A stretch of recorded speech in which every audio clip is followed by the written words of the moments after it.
Fazer pesquisa, sabe, é um pouco como ser detetive, um pouco como ser cartógrafo e até mesmo um artesão. É uma jornada para a gente desvendar o mundo. Mas essa jornada sempre começa com uma escolha que é fundamental. O objetivo é só entender a realidade como ela é, ou será que é intervir para transformar essa realidade? Vamos explorar essa tensão olhando para a arte e para a ciência que existem por trás da pesquisa. Olha que interessante essa frase da professora Menga Ludwig. A ciência tem um caráter lúdico e artesanal. Essa ideia nos lembra que pesquisar não é só seguir um manual de regras super rígidas. Não, é um ofício, é quase uma arte.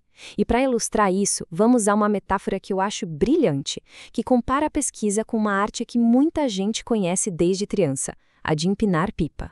Pensa só nessa metáfora. Cada parte da pipa é uma etapa crucial da pesquisa. A armação, bom, ela é a estrutura, o referencial teórico que sustenta tudo. O papel, com todos aqueles recortes, representa a delimitação do tema.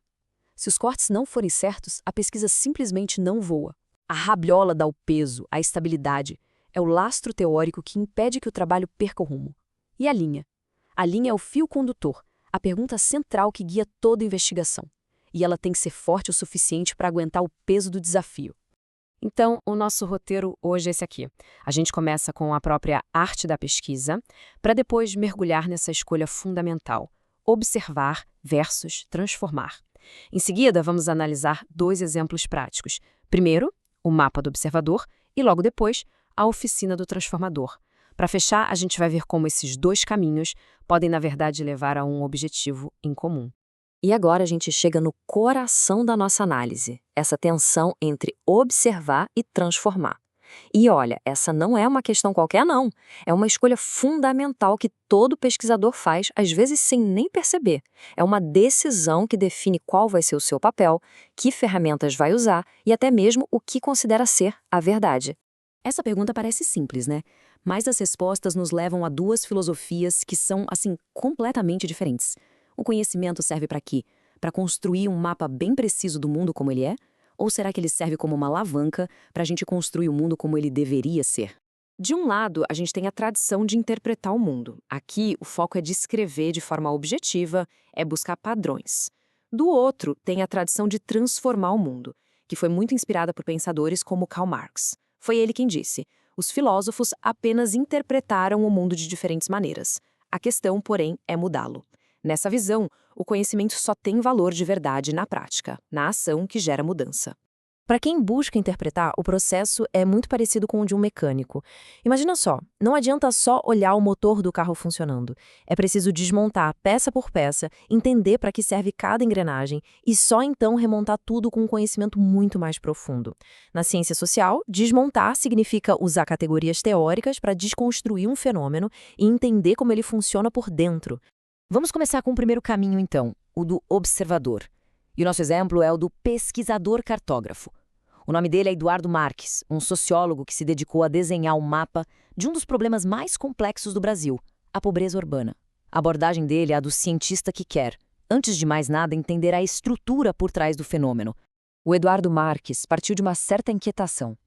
Ele percebeu que o debate sobre a pobreza era muito focado em variáveis econômicas, como se tudo se resumisse a quanto uma pessoa ganha. A hipótese dele era outra: o espaço onde a pessoa vive e, mais importante ainda, as redes sociais dela poderiam ser a chave. A ideia é que o espaço separa, as redes sociais podem unir. O objetivo dele, então, era testar isso na prática. E como é que ele testou essa hipótese? Com dados, muitos, mas muitos dados. A equipe dele mapeou 210 redes pessoais de pessoas em situação de pobreza em São Paulo. Pensa nisso, são 210 universos de conexões, de amizades, de contatos de trabalho. Foi um trabalho assim minucioso de coleta e análise para literalmente desenhar um mapa social da pobreza. O método que ele usou para isso se chama pesquisa quantitativa. O foco, como o nome diz, está nos números. O objetivo é medir, cruzar informações em bancos de dados e usar a estatística para encontrar correlações. Coisas como: será que o tamanho da rede de uma pessoa tem relação com a renda dela? Homens e mulheres têm redes diferentes? É uma busca por padrões em grande escala, com o pesquisador mantendo uma distância bem objetiva dos dados. Agora vamos mudar completamente de cenário. A gente sai do mapa do observador e entra na oficina do transformador. Nosso segundo estudo de caso é o de Pedro Ganzelli. Ele é um pesquisador que não queria só descrever a realidade de uma escola, mas intervir para ajudar essa realidade a se transformar de dentro para fora. Esta citação descreve bem o ponto de partida. O Ganzelli encontrou uma escola super tradicional, fragmentada, professor trabalhando isolado, gestor preso em suas tarefas, aquela cultura do cada um no seu quadrado. O problema não era falta de esforço, era falta de conexão. O desafio, então, era transformar esse isolamento todo em colaboração. E para fazer isso, ele usou uma ferramenta muito poderosa, a pesquisa-ação. A principal característica dela é a intervenção. Aqui, o pesquisador não é um observador de fora, de jeito nenhum. Ele age junto com as pessoas do local. E o ponto mais radical é que os professores deixaram de ser objetos de estudo e se tornaram professores pesquisadores, investigando e transformando a própria prática. Essa é a grande virada de chave. E como isso funcionou na prática? Foi através de um ciclo contínuo que se repetiu em 114 reuniões ao longo de 3 anos. Primeiro, eles analisavam juntos o que estava acontecendo na escola. Depois, propunham ações. Em seguida, colocavam essas ações em prática. E, por fim, avaliavam os resultados, o que já alimentava uma nova rodada de análise e diálogo. É um processo vivo, que vai se ajustando e evoluindo com o tempo. E os resultados? Bom, eles são impressionantes. O que era um trabalho isolado virou projeto colaborativo, com professores de matérias diferentes trabalhando juntos.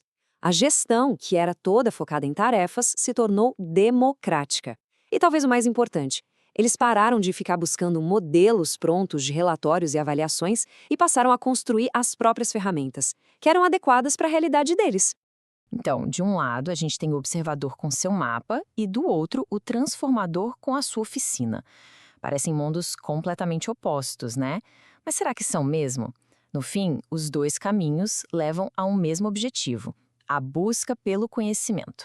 E aqui está o pulo do gato. O ponto crucial é este: não existe um método que é melhor que o outro em si. A escolha entre uma abordagem quantitativa e uma pesquisação não é uma disputa de certo ou errado. A questão central é sempre: qual é a pergunta que se quer responder? A ferramenta tem que ser adequada para o trabalho que precisa ser feito. Este quadro resume as diferenças perfeitamente. Para o observador, o objetivo é descrever. Para o transformador, é intervir. O papel do pesquisador vai do distanciamento total ao engajamento. E o critério de verdade muda. De um lado, a prova estatística. Do outro, o resultado prático, a mudança concreta. As ferramentas seguem essa mesma lógica: questionários e dados contra diálogo e ação. No final das contas, o que muda é o método. O Eduardo Marques, com seus dados, e o Pedro Ganzelli, com sua intervenção, seguiram caminhos bem diferentes, mas chegaram a um destino parecido. Ambos, cada um à sua maneira, realizaram a complexa e fascinante arte da pesquisa, transformando curiosidade em conhecimento. Isso nos traz de volta àquela pergunta inicial: o propósito do conhecimento é compreender o mundo ou é mudá-lo?